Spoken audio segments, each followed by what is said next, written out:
샘터 가족 여러분, 안녕하십니까? 샘터지기 김덕현 목사입니다. 오늘은 고린도 후서 13장 1절에서 13절까지로 고린도 후서의 마지막 장이 되겠습니다. 오늘 본문에서도 역시 12장에서 말씀한 것처럼 사도 바울은 고린도 교회를 세 번째 방문할 계획을 세우면서 고린도 교회를 방문하는 궁극적인 이유와 목적이 무엇인지를 말씀합니다. 1절과 3절에서 이유에 대해서 구체적으로 설명을 하고 있고요. 5절 말씀에 보면 자신을 반대하는 그 반대자들에 대해서 강력한 신앙적 권고를 하고 있습니다. 6절에서 10절까지는 사도 바울이 고린도 교회 성도들을 대하는 자세, 12장보다는 좀 강력한 자신의 자세를 언급을 하고 있고요. 마지막으로 11절에서는 고린도 교회 성도들 전체를 향해서 신앙적 권면을 하고 있습니다. 먼저 1절부터 3절에 보면 사도 바울은 세 번째 방문하는 궁극적인 목적이 무엇인지를 그들에게 설명을 하면서 좀 강력한 메시지를 전달을 하고 있습니다. 1절에 보면 내가 이제 세 번째 너희에게 가리니 두세 증인의 입으로 말마다 확정할 것이다. 그들이 오해하고 또 잘못 퍼뜨렸던 그런 말들에 대해서 증인들을 세우고 확정할 것이라고 하는 말씀이고요. 2절 말씀에 내가 이미 말하였거니와 지금 떠나 있으나 두 번째 대면하였을 때와 같이 전에 죄 지은 자들과 그 남은 모든 사람에게 미리 말하노니 내가 가면 다시 용서하지 않을 것이다. 좀 강력한 어조로 언급을 하고 있고요.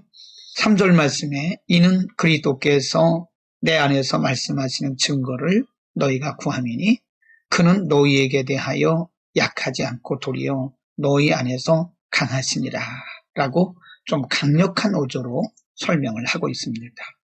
특별히 2절 말씀에서 내가 다시 가면 용서하지 아니하리라 라고 이렇게 강력하게 말씀한 이유는요.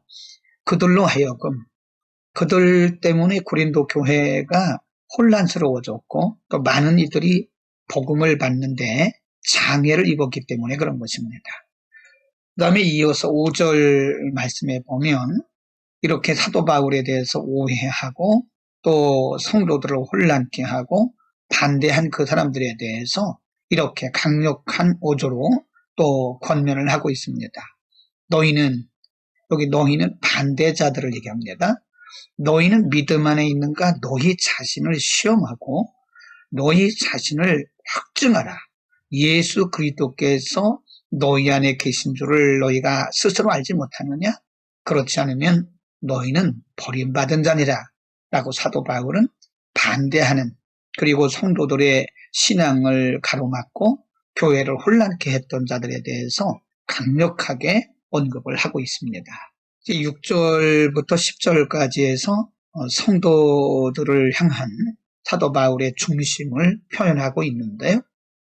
7절부터 보겠습니다. 7절 우리가 하나님께서 너희로 악을 조금도 행하지 않게 하시기를 구하노니 이는 우리가 옳은 자임을 나타내고자 함이 아니라 오직 우리는 버림받은 자가 될지라도 너희는 선을 행하게 하고자 함이라. 사도 바울이 이렇게 강력하게 말을 하면서 세 번째 교회를 방문하려고 했던 그 이유는 바로 고린도 교회 성도들을 바로 세우고자 함이라고 말씀하고요. 8절에 보면 우리는 진리를 거슬려 아무것도 할 수 없고 오직 진리를 위할 뿐이라.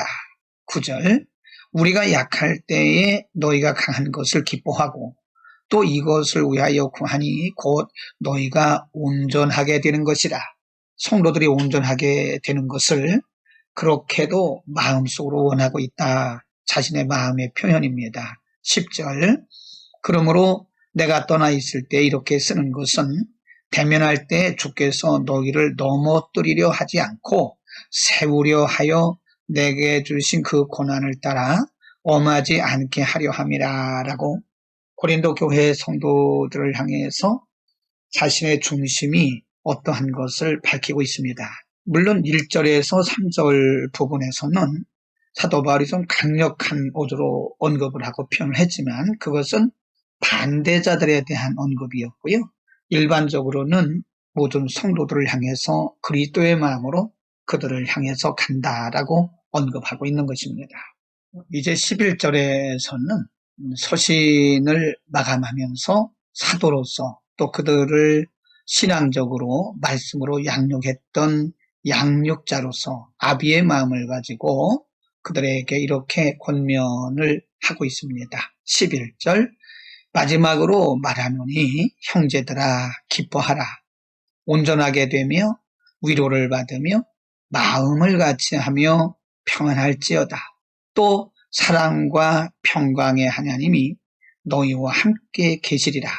거룩하게 입맞춤으로 서로 무난하라 라고 말하면서 이제 고린도 후서를 마감하게 됩니다. 물론 13절 우리말 성경의 13절은 오늘날 목사님들이 축도하는 그 축도의 내용이 들어있습니다. 축도의 내용이 바로 오늘 본문 13장 13절을 인용한 것이라고 보시면 되겠습니다.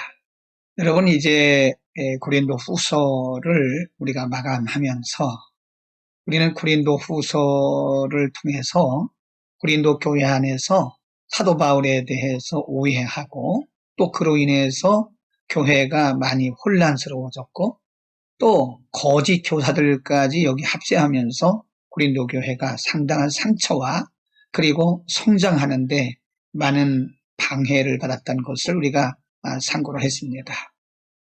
5절에서 우리가 살펴보았듯이 그들에 대해서 사도 바울을 반대하고 교회를 어지럽히는 자들에 대해서 사도 바울은 좀 강력한 어조로 너희 자신을 돌아보라. 그리고 너희가 그리스도 안에 있는가? 너희 자신을 시험하고 돌아보라고 말하면서 그리스도가 너희 안에 계시지 아니하면 너희는 버리운 자라고까지 언급을 합니다. 이 말씀은 우리가 다른 사람들을 비난하고 다른 사람들을 평가하기 전에 우리 자신을 먼저 돌아보라고 하는 말씀이기도 합니다. 여러분 무엇보다 중요한 것은 우리 자신이 그리스도 안에 있어야 되고 우리 자신이 말씀과 성령으로 거듭나야 되는 것입니다. 잘못하면 다른 사람들만 바라보다가 필시 바리새인들처럼 다른 사람들을 평가하고 비난하는 일에만 우리가 집중하다 보면 정작 자신의 신앙에 대해서는 우리가 소홀히 할 수 있습니다.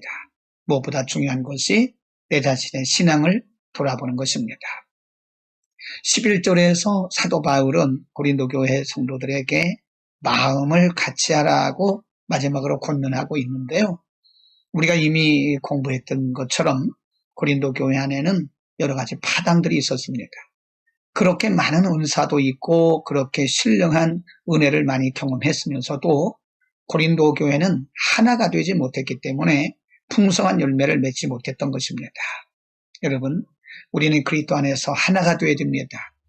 우리가 구원받고 복음의 본질에서 벗어나지 않는 일에 대해서는 우리가 양보하고 관용하면서 어찌하든지 교회가 하나 되고 성도들과 화목하는 일에 우리가 힘써야 되는 겁니다. 말씀과 성령 안에서 같은 믿음을 가지고 우리가 하나 될 때 초대교회 성도들처럼 우리는 많은 일들을 힘있게 할 수가 있는 것입니다.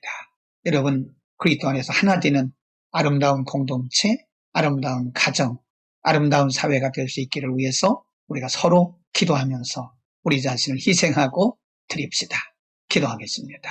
걸어가신 아버지, 오늘까지 고린도 후서를 공부했습니다. 매 장마다 우리에게 주신 말씀들이 참 많습니다. 오늘 고린도 후서를 마치면서 특별히 그리스도 안에서 너희가 성령 안에서 하나 되고 화목하라고 말씀하신 주의 말씀을 기억합니다. 우리 주님 오실 때까지 예수 그리스도께서 자신을 화목제물로 드렸던 것처럼 우리가 어느 곳에 가든지 공동체가 하나 되는 일에, 우리 자신을 드리는 일에 우리가 솔선할 수 있도록 은혜를 덧입혀 주시고 언제나 예수 그리스도의 마음을 우리 가운데 허락하여 주옵소서. 예수 그리스도의 이름으로 기도드립니다. 아멘.